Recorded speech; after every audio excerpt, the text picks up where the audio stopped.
الله أكبر الله أكبر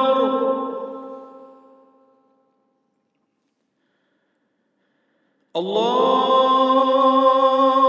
أكبر الله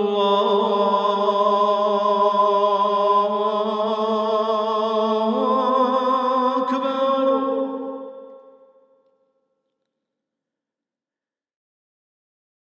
Those of us who don't know His Royal Highness Prince Ghazi bin Muhammad, I'd just like to add a few words to what our brother Hanif said. I won't take much of time. Prince Ghazi bin Muhammad was born on 15th October 1996. He is the Jordanian prince, a professor of philosophy, and he is a Sayyid. Sayyid means direct descendant of Rasulullah sallallahu alayhi wasallam. So we are privileged to have him among us. And Sadat-e-Kiram have a special status in the eyes of Allah subhanahu wa ta'ala, especially when a Sayyid has Iman and Amal Salih. Then our Shaykh Yunus Sahib used to say he shoots up like a rocket.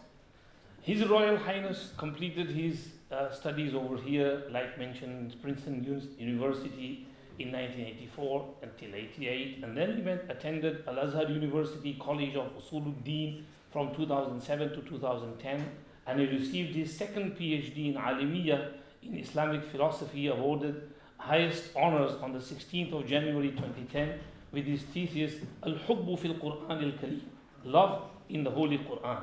He has also authored many books like, for example, just a few to name, 100 books on Islam in English and the end of Orientalism, What is Islam and Why, Ijma'ul Muslimin ala ihtirami madhahib al-Deen, and A Thinking Person's Guide to Islam, which Mufti Abdul Rahman was mentioning.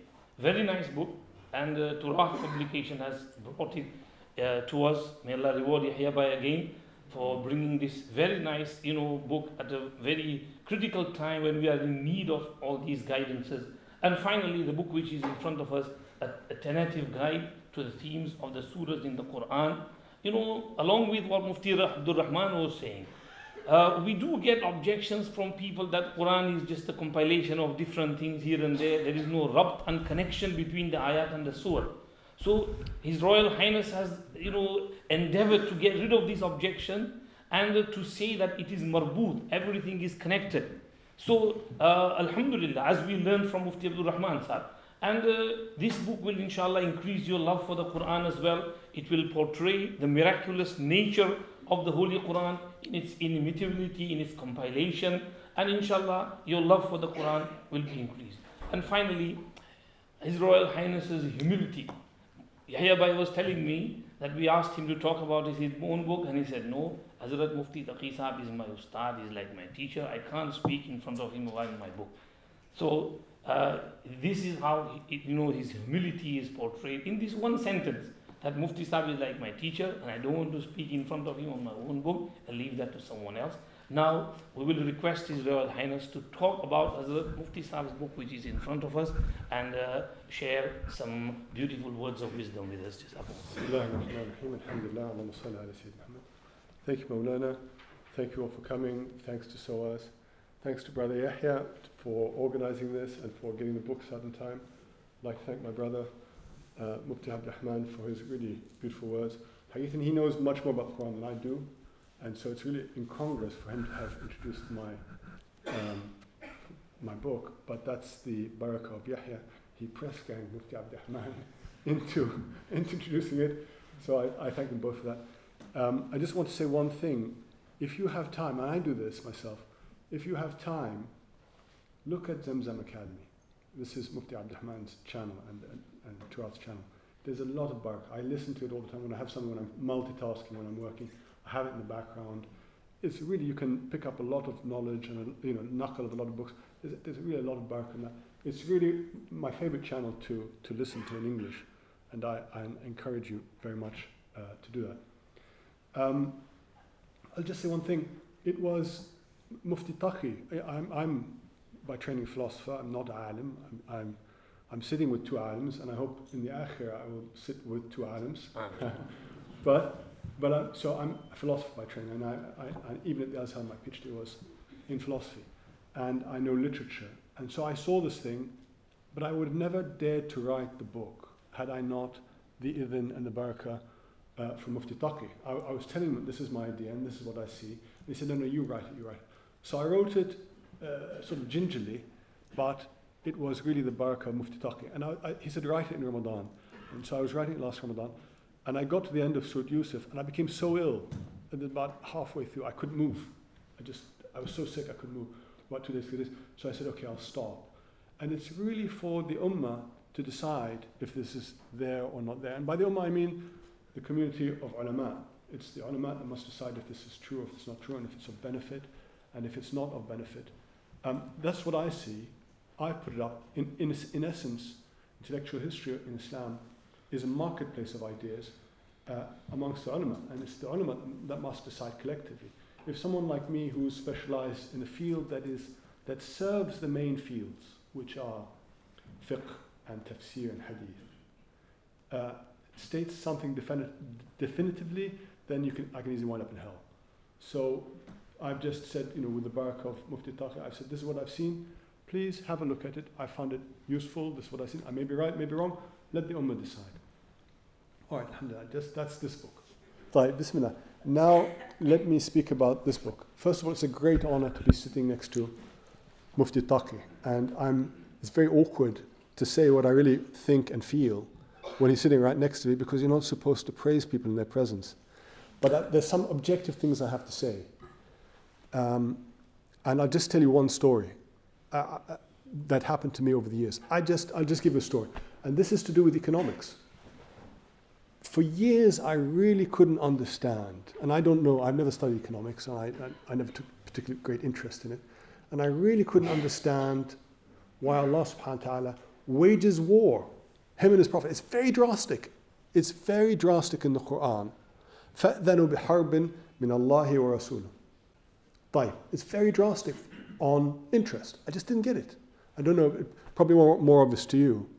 But then I read just this small booklet which Yahya put up from Mufti Taqi, and I talked to him about it. And it hit me like a thunderbolt. Why? Because interest is a war. It's a war on the poor in general, and it's a war on the person you're giving a loan to. It's a war because it's relentless and you're taking away his wealth. And then it's a war on everyone, because everyone who isn't lending their money is getting less. So therefore you've got a war in general, that's the war from Allah, and a war in particular, that's the war from the Prophet ﷺ. This thing hit me like a thunderbolt. And you'll find throughout Mufti Taqi's works that there are these, subhanAllah, like these bullseyes that he gets, and you won't find it anywhere else. And I can tell you, now, just with this book in particular, you won't find, I challenge you to find a book in English, or even a book in Arabic, that has summed up, and this is one of the salient characteristics of Mufti Taqi's writings and thinking. And I think it comes from Mawlana Ashraf Thanawi, because it comes back from there. There's a kind of silsila of barakah where he's getting things right. It's just, subhanAllah, I'm always astounded by this. But anyway, so there are many issues in this. First of all, you won't find any book that does the ta'sil from the Quran and the Sunnah of politics. I've spoken to many over my life, and in kind of my day job, I've spoken to many sort of Islamists, and they'll tell you, there's 5 verses in the Quran, 4 or 5 verses in the Quran that refer to politics. No, you haven't done the proper ta'sil. There are only a few hadiths. No. Now the first thing that Mufti Taqi has done, he's got all of the verses in one place, and all of the hadith, mashallah, in one place, and more than that, in a holistic system that you can see the wood for the trees. You can see the big picture, and you can see the small details in one coherent system. Now, why is this important? It's important because we have, as an ummah, have been floundering on politics since the breakdown of the Ottoman Empire. Because we've been hit by the nation state, and we don't even know what it is. We haven't understood it. So first of all, we've got the ta'sil, and ta'sil without, everybody who writes about this, they have a thing. They have a vested interest. And I've gone into the introduction. They have an invested interest, and they want politics to be this, to justify either their views or their nizams or whatever it is. They want to justify this, and they have Islam fitting into politics rather than seeing objectively what Islam has said. So what we have is an objective assessment of the ta'sil, of the Quran and Sunnah on politics, on that. And that alone, if it was just that, it would be worth reading the book. But there's much more to the book than that. So we have all of it, and we have it in a whole holistic system in one place with all the Quran, all the Hadith, all the Sunnah. That alone is amazing. And we have it from usul. And we have it benefiting from the largest experiment in politics, which is the Ottoman Hanafi experiment. For 700 years, dealing with minorities, dealing with empires, dealing with changing situations, dealing with the Industrial Revolution, and moving on. And Mufti Taqi summarized all of that there. But on top of that, just as the first thing, on the top of that, we have a practical experience which Mufti Taqi has had with politics, and he's brought all of that into the book. All right, that's rare enough. But now we have something, and in my day job I see a lot of great ulama, and here's what they don't do. They don't read things outside of our tradition. So they haven't read the philosophical texts that you need to read to understand what went behind the nation state. Right, starting from Plato and Aristotle, right down to Montesquieu.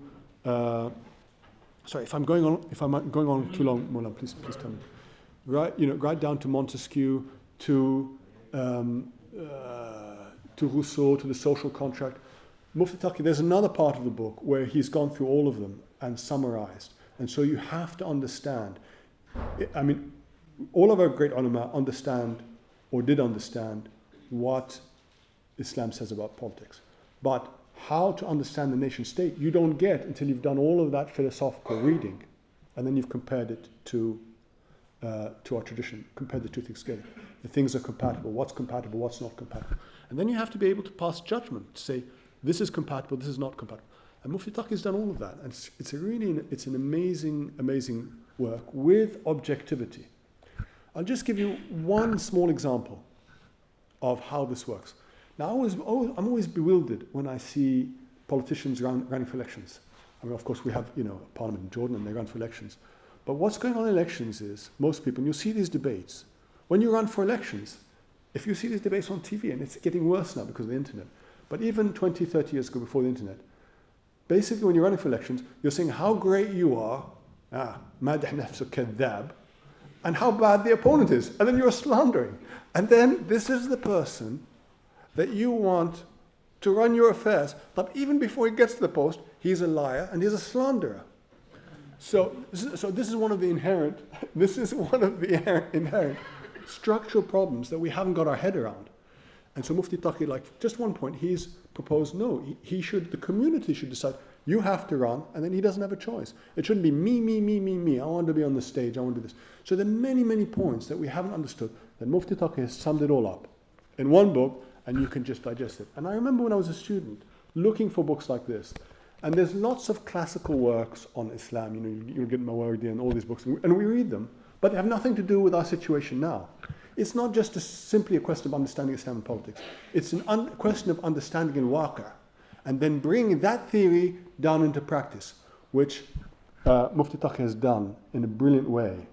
And there's many other fadail of this book, and I was really excited about it. I was very honored to write the foreword to it. I do recommend you get it. I think this will be the classic work. I pay homage to Yahya, how he's zipping the books out, 10 books, and it's not even his real job. He's booking and he's getting these books out, and they're very, very important. There is only one thing I want to say. Now, Mufti Taqi, I think, started writing this, I think, about 40 years ago. And the situation has changed, and it's changing every day. And so even this, although it's a benchmark for ta'sil, and it's a benchmark for the nation state, we're now faced as an ummah and as individuals with changes that are so rapid that we need to take into consideration when we think about politics. We're faced, I'll just give you some small things. We're faced with the breakdown of society. We're faced with the breakdown of community. We're faced with the breakdown of gender. We're faced with the breakdown of sexuality. That's the next one coming.